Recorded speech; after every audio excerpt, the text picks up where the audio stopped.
The 49ers are preparing to face a surging Atlanta Falcons team on Sunday Night Football without two of their top players on defense, but there might be some opportunities for the 49ers to come out on top. We'll discuss the 49ers injury designations and key matchups on today's 49K Pod.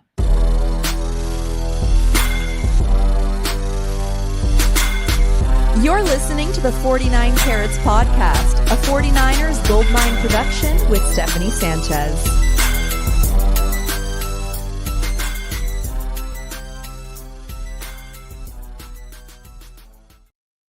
What's going on, everyone? Welcome to another edition of the 49 Carats Podcast. I'm your host, Steph. It is Friday, October 17th. And like I said yesterday, I think we've gone through our stages of grief. We're still in a place where it hurts that Fred is out for the season, but at the same time, we're moving forward. We're looking at this Week 7 game against the Falcons. We're trying to find some new hope. So that's what this preview show is going to be about. But we're going to be realistic as well. We're going to talk about the bad matchups for the 49ers as well as some good ones. And joining me today to do it is Dezi. Dezi, how you doing? Hi, I'm doing great. Happy Friday, guys. Happy Friday. Yeah, Dezi's going to pinch hit for KP for the show today. KP couldn't make it. But as always, we start the shows with her area of expertise, and that is talking about these 49er injuries.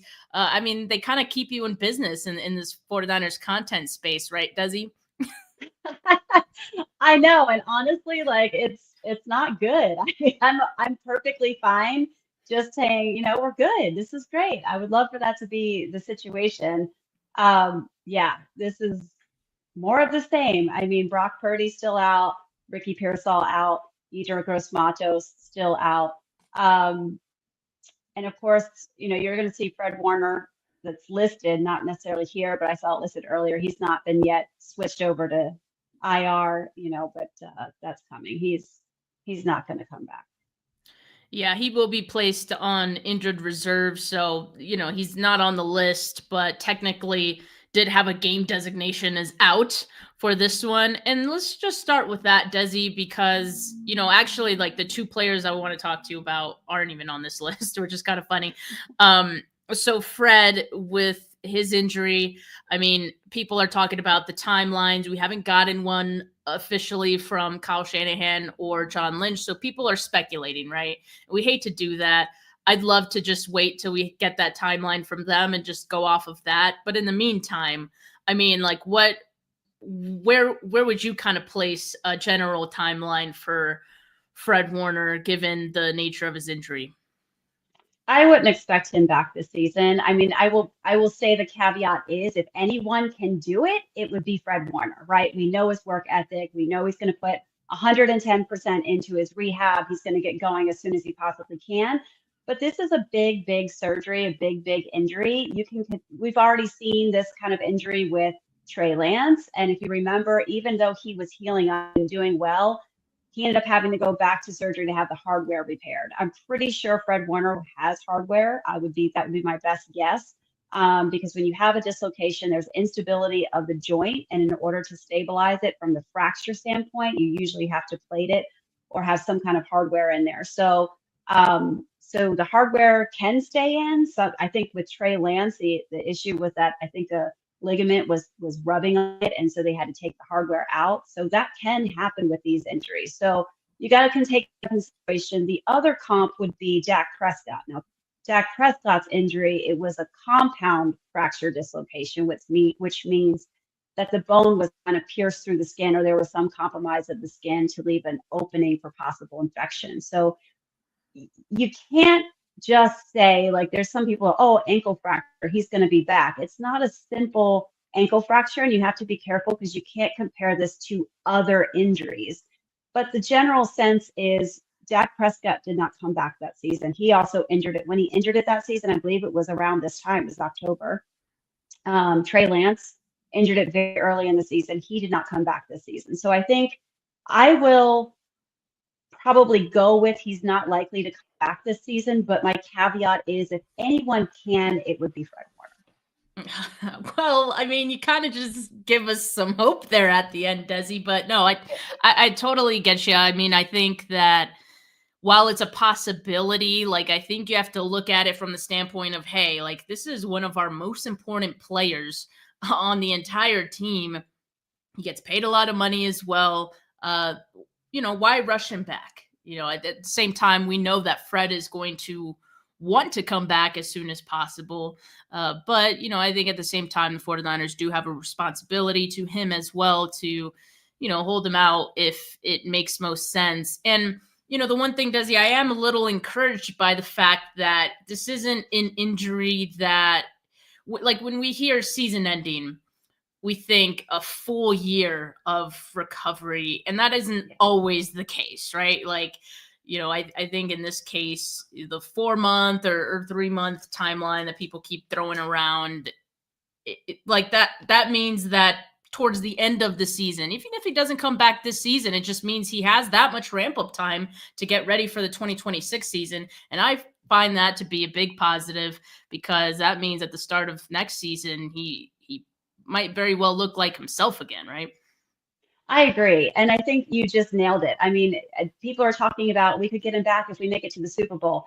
If we make it to the Super Bowl without Fred Warner, without Nick Bosa, I mean, then why rush them back? We actually pulled something together. We beat, all these teams were in the Super Bowl. Why would you rush a player back when we were able to get there without them? I mean, I get it. He's that kind of player, impactful enough that if you can bring him back, again, at that point, I think you're kind of pushing the envelope, playing with fire, however you want to look at it. And I would err on the side of let's make sure he's ready to go for the next season.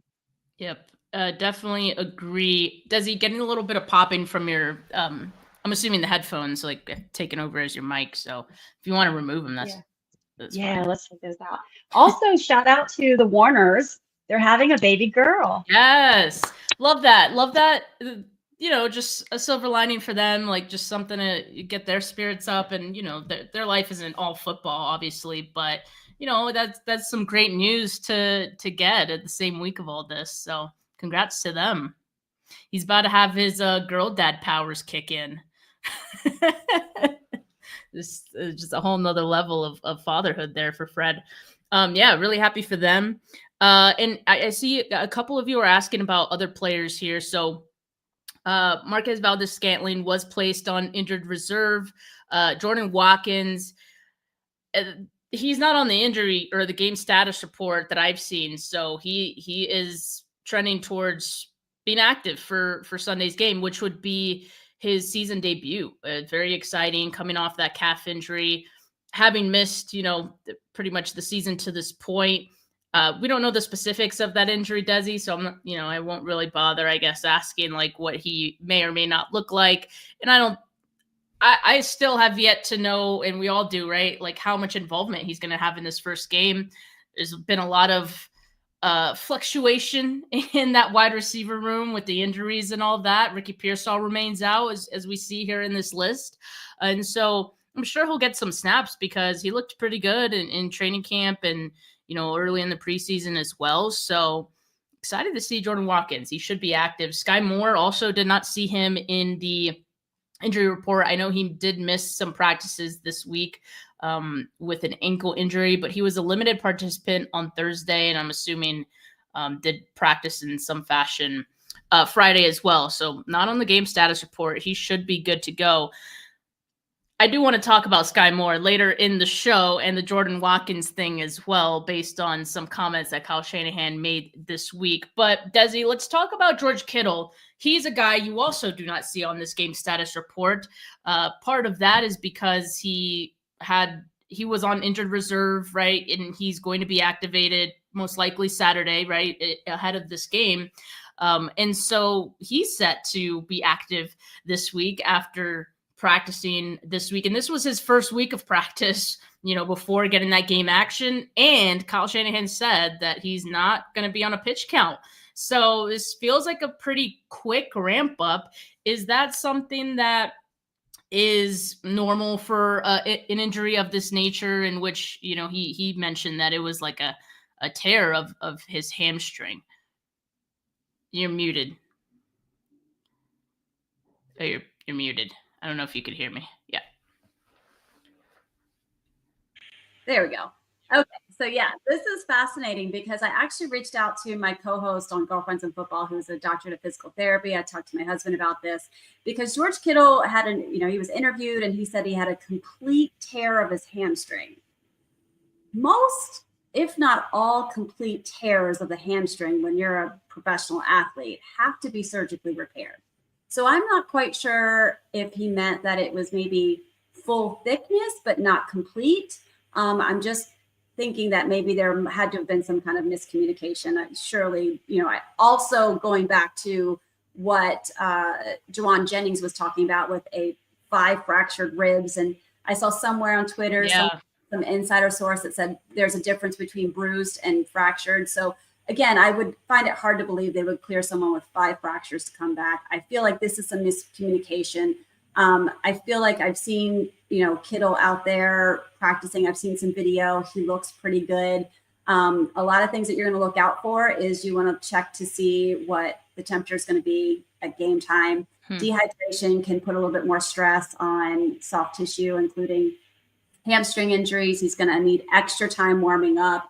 But I feel like if they're letting him just full throttle, I think we're going to see a good production out of Kittle. Now, Tonjes has been doing great, so I wonder if they're going to kind of do some things to pull George out, maybe limited snap counts or something like that. But, we need a Kittle to come back. Right? Just the energy, leadership, all the things. So I'm excited. Most definitely. I'm excited as well. I guess I'm happy that he was able to ramp up so quickly and, he's going to be able to contribute right away and no limitations in his first game back. I mean, that's definitely a good sign. But there is always that risk of re-injury, especially with, hamstrings. So how much of a concern is that, do you think? I know you mentioned the dehydration could play a factor. But what, on a scale of 1 to 10, how concerned would you be of re-aggravation? I would give it 40 to 50%. It's there, but I feel like what we've seen from, Juwan Jennings is out there. These athletes want to get put back into the game. There's contractual things that are associated with them playing. So they have this motivation to be out there. Obviously, the medical staff has motivation to put them out there. So we're trying to get them out there. He's not going to be 100%. I doubt that's what's happening. They rarely are going to wait for someone to be 100%. They're going to wait enough to be like, are you productive? Can you be out there? Can you add something to the game? And if so, they'll put him out there. So I think there's always a risk of re-injury. I feel like 6 weeks is a good amount of time to heal a hamstring. So I think it's reasonable to think that he's ready to go. Yeah, that's great news. That's great news. Scared a little bit, even about 40, 50% re-aggravation risk, because it's George Kittle. We need him out there. Yeah. But it's going to be great to have him back out there. And for anyone who's tuning in through audio, just going to read off the rest of the names on the game status report. So Brock Purdy is going to be out at least another week. I don't know, Dezi, if you can kind of gauge on the videos from this week, if he looks like he's any closer, but why risk it, right, with Brock? 100%. Turf toe, it can become chronic. And so he's flirting around with this area of already re-aggravation. So you've got to be confident. This is who you put your money on. And you've invested a lot of money in this guy. So you got to make sure you protect that investment. Yeah, so Mac Jones set to be the QB1 once again, week 7 against the Falcons. Ricky Pearsall remains out with the knee injury. Yetur Gross-Matos, who hasn't been practicing at all with the knee and hamstring injury, he's out. And then as far as the questionable players, you got Kevin Givens, who has a chance to get activated from injured reserve as well. Most likely that will happen tomorrow if it does. And then corners, Renardo Green and Upton Stout, both questionable as well. Renardo Green with a neck injury and Upton Stout with an ankle injury that he suffered in practice. But the fact that he's questionable, that I'm gonna say hopefully they're on the positive side of questionable. Especially when you're dealing with two corners who are dealing with injury. At least if we could get one of those guys in, that's a positive thing. What's funny, Dezi, is that if we look at the 49ers game status report and the Falcons have a lot of names on this list.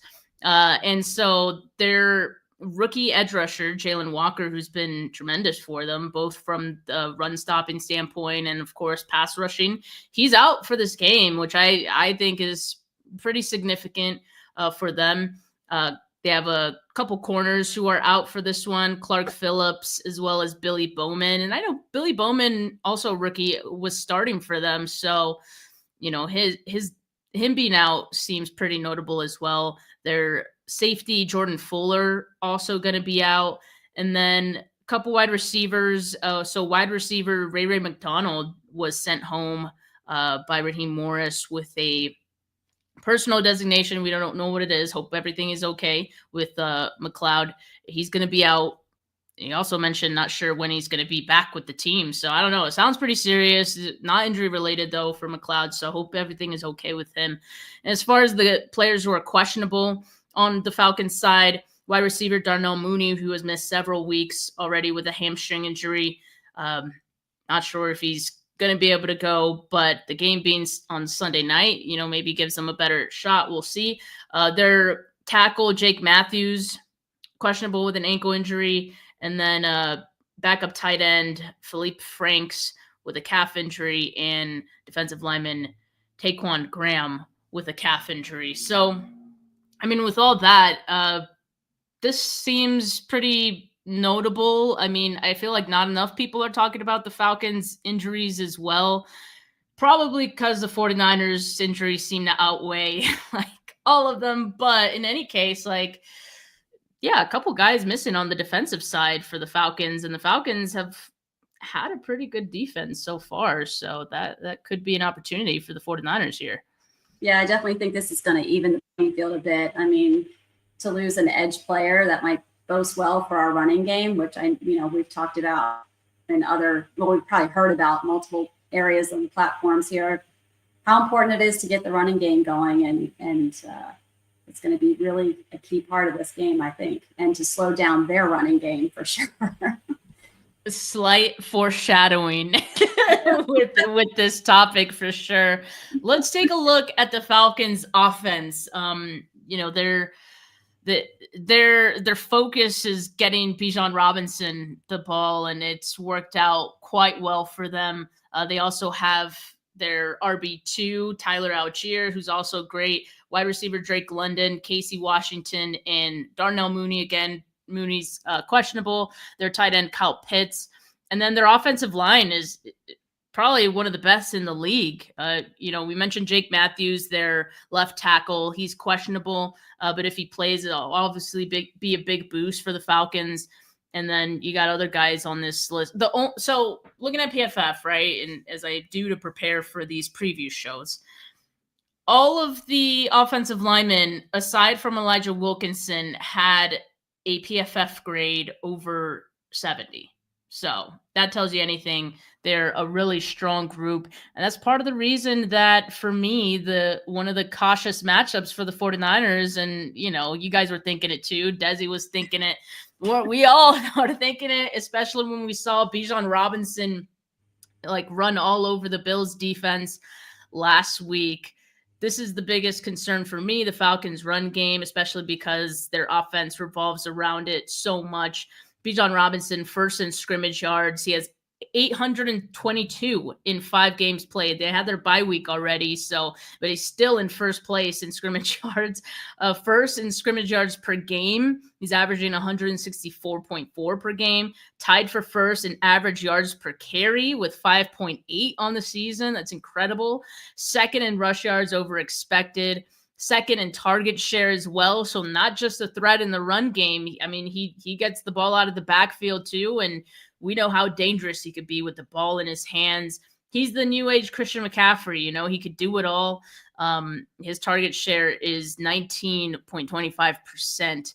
So he has a huge involvement in this offense. It's like, and like I said, against the Bills, like he just went completely off. 238 total yards from scrimmage. His yards per carry last week was 8.9, and he had that 81-yard touchdown. This is insane. I mean, I know you're worried about Bijan Robinson, Dezi, and the fact that you're not going to have Fred Warner there amplifies this concern even more. Yeah, and I was at that Bills-Falcons game. Were you really? I was there, and it was wild. And I'm sitting there like, pressure, Penix, pressure. I just kept saying it over and over, and I was just like, mind-blowing. And it was mind-blowing how well they were able to stop and put pressure on Josh Allen. I think this was the most pressures he's had.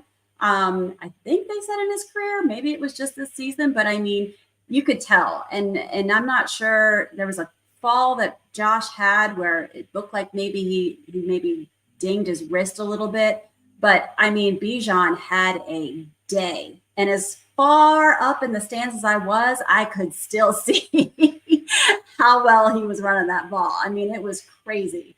So yeah, there's a little bit of nerves there. And I feel like I'd feel a lot better about this. Like you said, if there was a Fred Warner, if there was a Nick Bosa, we've got to get pressure, and it's going to be tough with that offensive line that they have. Yeah, for sure. I mean, that's kind of what changes the outlook on this game for me, and I'm sure for a lot of 49er fans, is just like not knowing the scope exactly of what's going to change, how much worse. I don't want to say worse because I didn't think the 49ers defense was that bad, honestly, this season. But yeah, like how much worse can it get without Fred Warner? I mean, I think that's a legitimate concern. And, Fred Warner had accounted for 29 run tackles. That's 11th or tied for 11th among linebackers. 8 run stuffs, that's tied for second among linebackers. I mean, we know how great he was, how he just had total command of the entire field. He's involved in like pretty much every tackle in some way, shape, or form. So you're not going to have that. So it really puts a lot of stress on Robert Saleh and these young guys to, really all step up and be a little bit better than they were before this injury. And so, yeah, the Falcons, like I said, like if they can limit the Falcons run game, I think the 49ers have a pretty good chance of winning this game, just because like the Falcons offense depends on it so much and they prefer to run the football. It's worked for them, right? And like I said, it's not just Bijan. Tyler Algier as well got some involvement. He has double-digit touches in 4 of their 5 games. And in the red zone especially is when he gets most involvement. So he's out-touched Robinson in most of those opportunities inside the red zone. He has 3 rushing touchdowns. That's more than Bijan has. So look out for that in this game. They both play different roles. Tyler Algier, if the 49ers are leading, you're not going to see much of Algier. But if they are, I think we'll begin to see him out there. And so that would be a concern. If you see too much of him, it's probably not a good thing for the 49ers.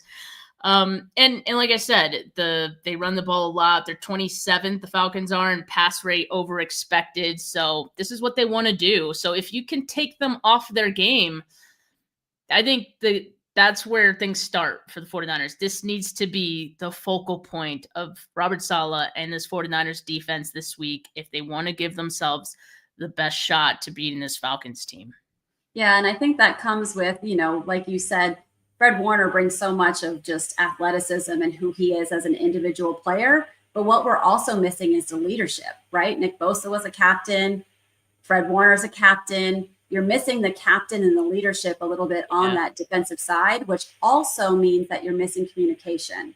And that is the biggest thing for me. If they can figure out a way to communicate, somebody steps up and is able to help read what's happening and change and shift and do those things, I think that changes the outlook a little bit more. Yeah, that's a huge thing because, yes, I'm aware. I think we all at this point were aware that Tatum Bethune took over green dot duties. Like he was the communicator, being the Mike linebacker out there. He's going to continue to be that. But the concern after watching what transpired with the defense after Fred went down just seemed to be either a lack of communication or miscommunication in some areas in which it opened up opportunities for the Bucks on what looked like coverage busts or just guys just being wide open. There are some misses there, right? So you just hope that doesn't carry into this game as well, and they could clean up some of those things. I understand for any team losing the leader of the defense is going to be difficult to adjust to in game. But now that they've had a week to, regroup and get it together, hopefully that's something that improves, if not completely this week, in the coming weeks. So that's what I'll be looking out for. But this also creates a concern for me in the 49ers pass defense as well, right? I think, and this is directly related to, the loss of Fred Warner for the season. Over the past 4 weeks, 49ers have generated like barely any pass rush. They're 29th in that span, averaging 27.3% and 32nd in sack rate with a measly 2.2. And we've seen it with our own eyes, it's a problem. They're just not getting to the quarterbacks. And you expect that to continue, especially, like I said, this Falcons offensive line is a very strong one.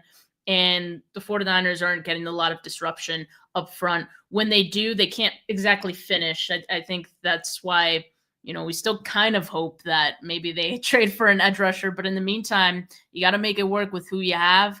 And in the meantime, I think that does mean that these quarterbacks are going to get more time to throw, more time to survey the field. And without Fred Warner, in the middle of the field, I think that's a concern. So we were talking about last week, right? They allowed 215 receiving yards to open targets.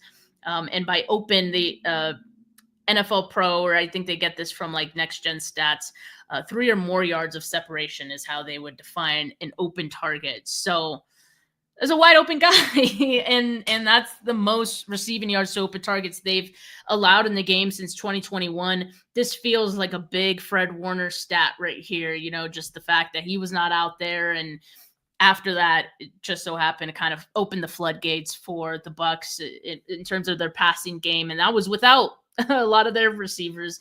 So definitely a point of concern. And from the Michael Penix standpoint, again, the Falcons don't pass a lot, but I think if he's forced to throw, again, that's one good thing. That would be a good thing for the 49ers, but you also have to get pressure on him, because if you're not pressuring him, his yards per attempt is 8.3 yards compared to when he's pressured, it's 5.2, right? So pretty significant difference there.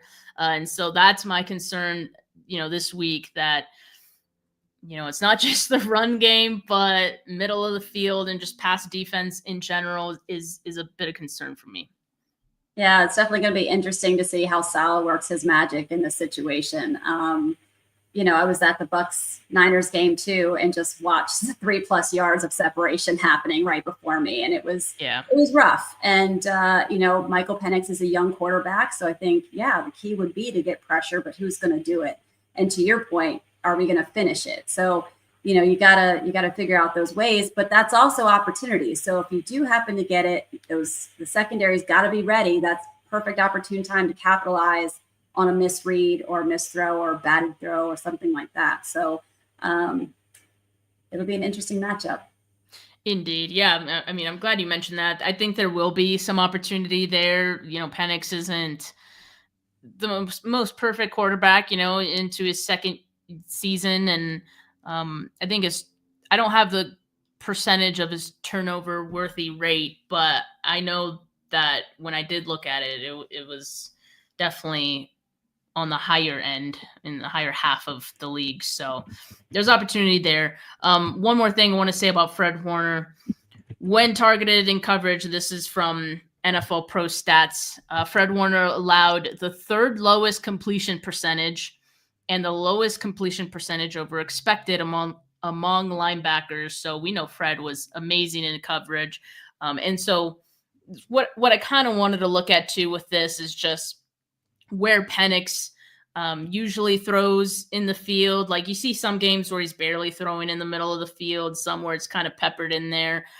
I wouldn't doubt if in this game they really try to get things going in the middle of the field. You're looking at here with this chart, Bijan Robinson's receiving direction, where he's getting the football.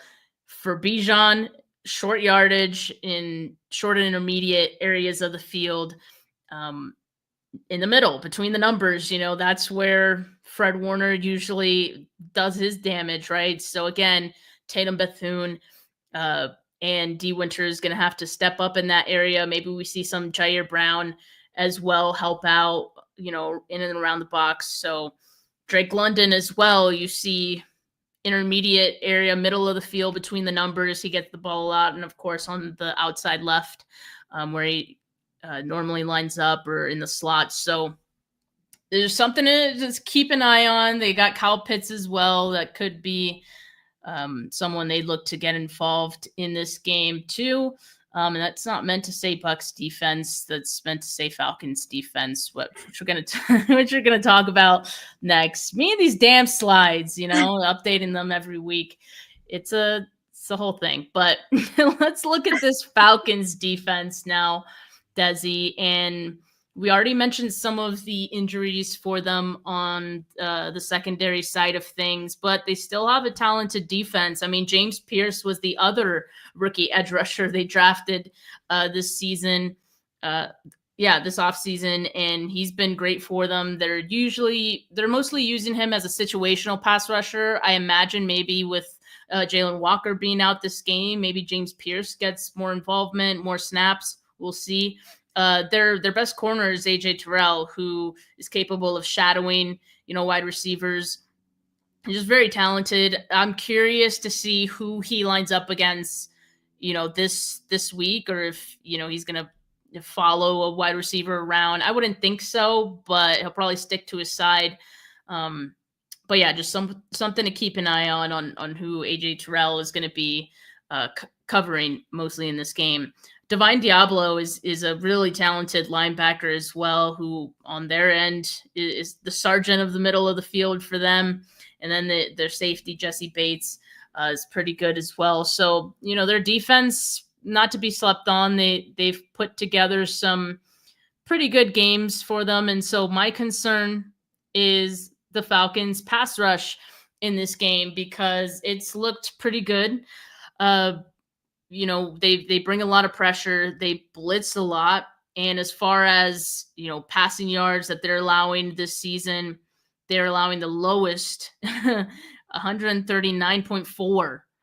That's barely anything. So I'm like, and it's crazy because the 49ers offense right now is first in passing yards, right? So this is best versus best, or I guess we'll see who comes out on top. But that's why I think it'll be a bit of a challenge for the 49ers, especially if they don't get their run game going at all. This will be a very interesting head-to-head. They're also second in sack rate with 9.72%. And just for context, we mentioned the 49ers defense not good in that area. They're 30th. So good comparison there. And the Falcons are also second in completion percentage allowed, with 57.69%. Also already mentioned Jalen Walker is going to be out for this game. That might help, but I think it's going to be a bit of a challenge for the 49ers to move the ball. The one good thing is, you're going to have Kittle back, but I'm worried about Mac in this one. Yeah, I mean, that's one of the things I was going to bring up. But first, I'll say I definitely like their defensive line. The way they collapsed the pocket on Josh Allen was amazing. And I feel like a lot of it came from the middle. So I'm glad I see that stat, because that definitely passed the eye test. I definitely saw that for sure. Mac, I am worried, right? They joked about it in the press conference where they talked about hey, the end of these last 2 games, you're not moving too well. And, he laughed it off. But truly, I mean, oblique, I think I mentioned this last week, the obliques are responsible for power as you turn to throw a ball. And, he got intercepted and, there was some struggle there. His knee, luckily, is not his push off knee in terms of when he goes to throw. It's not his right leg, which is where his power is coming from. So, the knee can still be a part of it. You're still having to move. You still got to get back. He's having to get out of pocket. But that in addition to the oblique, his mechanics are probably off from throwing. So it's, these little things that can make a big impact in a game like this. So when you've got a Falcons defense that's got a tough pass rush and you've got a quarterback that may be struggling a bit, I don't love that. So that's where I'm hopeful that we can get things going on the ground with Jalen Walker out. That's kind of where we got to look. And I'm sure that's classic Kyle Shanahan, right? Get the run going so that everything else can fall into place. So we'll see. We'll see. I'm hoping, Dezi, that the oblique is feeling a little bit better. Because remember last week, like he barely threw like on Thursday, and it wasn't until Friday that he was actually throwing the ball a little bit more. This week, you didn't see any of that. Like he was actually, throwing the football in the practices that he was in. So that seems to indicate that, that oblique's maybe feeling a little bit better, but that is also probably at risk of being re-aggravated, right? Like if he starts taking hits. Yeah. And again, I don't know which side of the obliques was affected. You would hope, the right side would probably affect him more in terms of throwing versus the left side. But overall, we're looking at, Thursday night football, right? We had about 10 days of rest before the next game after that. So we're looking at almost 3 weeks out. So to your point, I mean, yeah, he should be kind of out of that acute window. And so we would hope to see him looking better this game than even last game. Yeah, and hopefully remaining upright in this game. But I do expect, the Falcons are going to get home. Mac Jones, not exactly the best under pressure. I mean, he does struggle in that area. Both of his picks last week came under pressure or when he was blitzed. So, the Falcons are going to spam the hell out of him with these blitzes, just like they did Josh Allen. That's just part of their MO. I have this stat from NFL Pro as well. They've generated pressure on 39.9 of their dropbacks this season. That's the 6th highest in the league. And they have a blitz rate of 48.7%.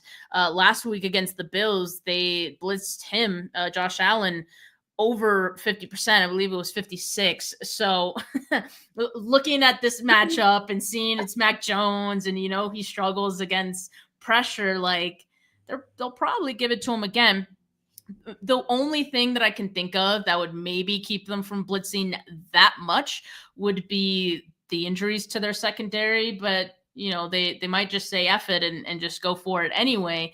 And keep an eye on their linebacker, Caden Ellis. He's the linebacker that will be involved in those blitzes the most. So if you see him kind of hovering around that line, you kind of know what's coming, and just something to keep an eye on. The 49ers have to get a quick game going, to get the ball out quickly, maybe get some screens going in order to combat this a little bit. But it's going to be a challenge for sure for the 49ers, no doubt about it. But the good thing is, there it is. I was going to say, here's our. I know. I felt bad. I was just talking negative. Which I like to start the show that way because we can end on the positives, right? We feel good at the end. But I was like, damn, where is it? Where are the favorables? Jesus. All right. So the favorable matchup or just favorable thing for the 49ers they got going for them is George Kittle's return. I mean, and it's for obvious reasons. We're going to talk about his impact in the pass game first. I mean, last season, 78 catches, 1,106 yards receiving, 8 touchdowns. That's the big one. I mean, even in the 2 offensive drives that he was involved in this season before getting hurt, we knew he was going to have a big involvement and that it would probably mean more opportunities in the red zone. 4 catches, 25 yards, and a touchdown. If even just the sliver of information here is any indication of what could happen with George Kittle in this game, you maximize that sample size to a full game. Like it seems pretty good, right? Like in we said, Kyle Shanahan said he's not going to be on a pitch count. This is going to feel like Kyle Shanahan getting a new toy, or his old toy that was broken. Mom had to fix it, getting it back, and he can't wait to play with it again. So yes, I think he's going to have a huge part of the game plan be built for George Kittle in this one. I couldn't agree more. I mean, and what better time for him to come back than when you have a nasty defense that loves to blitz. You get your best tackling tight end back, right? Added protection for your quarterback, added, receiver if needed. Like Kittle is that guy. And so this is the best possible week we could get him back. Agreed. And, we talked about the pass game, obviously in the run game as well. We expect he'll be a huge force. And I don't think he's going to fix all of the 49ers problems, Dezi. I think it goes way beyond just Kittle, right? But it's not going to hurt. Like it can only improve it. And even if it's incremental, like it should go a long way.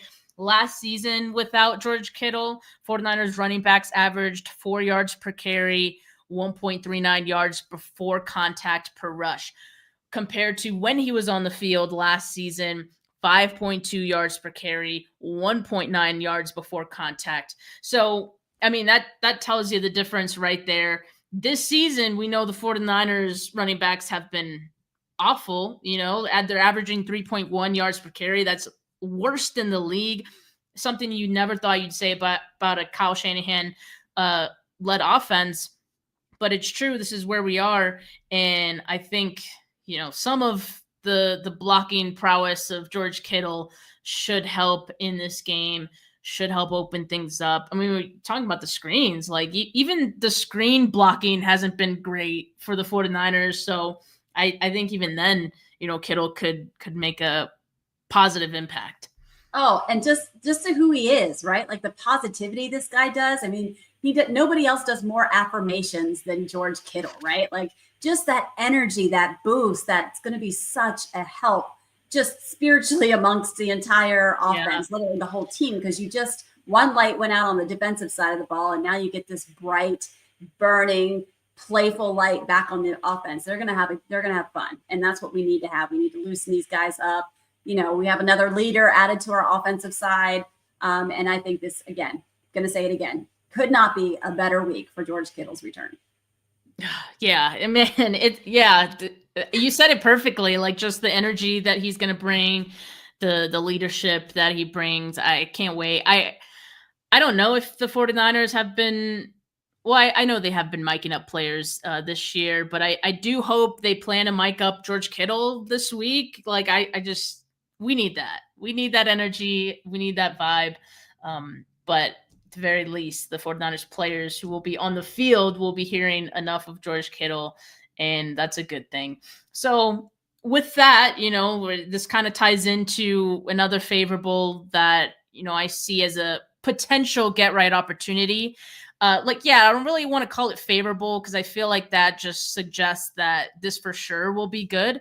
I don't know because it just has not been good all season. The 49ers at least had their first rushing touchdown last week, but that was about it, right? There wasn't much to write home about with this run game.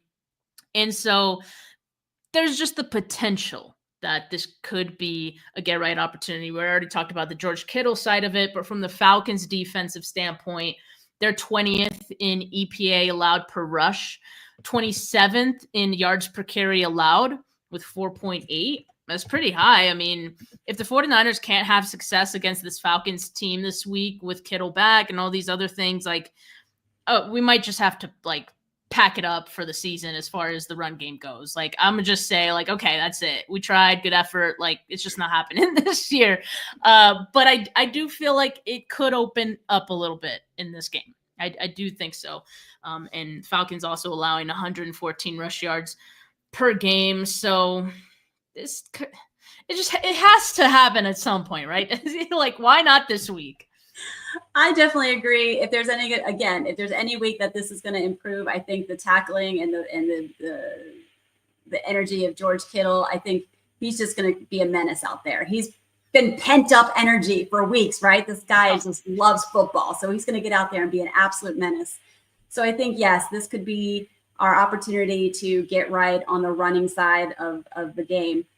But we also have other things that may be helpful, like Eddie P, right? We have a great kicker. Oh. So, the Falcons only scored 24 points. I mean, as much and as ugly as that game was, that's not 40 points. That's not 38 points. Oh, am I just right? Like just a little bit ahead of the game here. So I won't get too much into it. I'll let you carry on. But no, that's perfect. I love that segue, Dezi. Look at you. All right. So yes, I think a legitimately favorable matchup here is the special teams, right? Because the Falcons special teams, and it's so weird because the 49ers, much of the season and especially last season, we've known them as one of the worst special team units, right? But for the last few weeks now, it feels like the 49ers have played someone worse than them in special teams. And so this is a positive. If you guys are on Twitter and you see the charts coming out on the 49ers special teams, and you've probably seen it with your own eyes a little bit, this special teams unit has improved like incrementally. And I do think Eddie Pinheiro is a huge part of that. But also, the opportunity here lies with the Falcons punt coverage and punt receiving as well. So when punting, they're 26th in opponent net yards allowed per game. So 173.4 allowed per game. Then they're 31st in net punt yards allowed per punt by their opponents, 45.6. That is a lot. That's almost half the field. I mean, so that's almost where Eddie can kick from, right? So that's what I'm like, yes. So that could be a big opportunity. What we can't have happen is Sky Moore fielding punts from inside the 5. Kyle Shanahan, and this is where I wanted to come back to that conversation. Kyle Shanahan did suggest that Jordan Watkins could take over the punt return duties as early as this week, so they might give that a look this week, and I wouldn't be opposed to it just because I am tired of seeing Sky Moore make these bonehead decisions and hurt the team ultimately. So yeah, maybe we see a change there, and it could be a positive change for the 49ers. Now, when the Falcons are receiving on punts, they're not any much better, really. They're 26th in net punt yards per punt with 37.6. So they're not getting a bunch. And then 28th in net punt yards per game, 112.8. So, man, Sky more like Sky less. That's insane. That's a good one, Niner Faithful. Yeah. Let's just say my hair is balled up at the top of my head because I have bald spots from pulling my hair out every time he was fielding a ball from less than 5 yards. Oh my gosh. It's painful. Yeah, so like this could be a week where 49ers special teams or Falcons special teams being a little worse than them helps swing the game in the 49ers' favor. Who knows? This would be a good week to do it. I'm here for it. Let's stack these W's.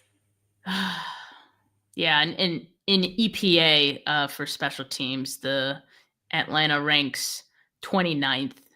They're in the negative. 49ers are number 10. Look at them. Amazing. Right? That's what I'm saying. From the bottom. Started from the bottom. Now we're here. That's what I was going to say. Yeah, well, I did it for you. I'm like cringing as I said that, but it's okay. Dezi, I mean, do you have a score prediction for this game? I do not.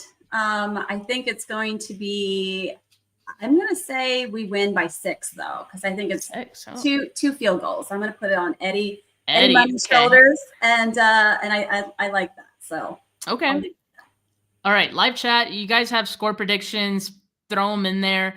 I did one yesterday, and I'm gonna stick with it. I said 23-20. I believe I said and I think the Niners win it. Eddie Pinheiro as well, saves the day at the end. Yeah, he's got that dog in him, and it's going to be a close one. It's going to be very tough, challenging at times for the 49ers. I have no doubt about that. I wouldn't be surprised if they, drop this game, but I got to go with the Niners this time. Yeah. And we have potential. We have amazing coaches, right? Like they have made some magic this season. So I'm going to stick with Kyle Shanahan and Saleh, also known as Big Sexy. Love those guys. They're doing some amazing things. Are you going to be at the game? I'm not. Okay. All right. Well, I'm wearing my George Kittle jersey this time, so we'll see how that works. Nice. Yes, I can finally wear my Kittle jersey again. I don't like wearing jerseys of hurt players, but so I'll have to bring that one out. And they're wearing their throwbacks, this week, the red throwbacks, so they're gonna look good. Falcons always play the 49ers tough, so like I said, it's gonna be a tough one, but I like the vibes that the 49ers can get just from it being Sunday Night Football at home with throwbacks, like lights, bright lights, all that. All of it. Nathan Banks has a score that actually after I said by 2 field goals, I was going to say 21-27. So I think we're close there. So I can see that.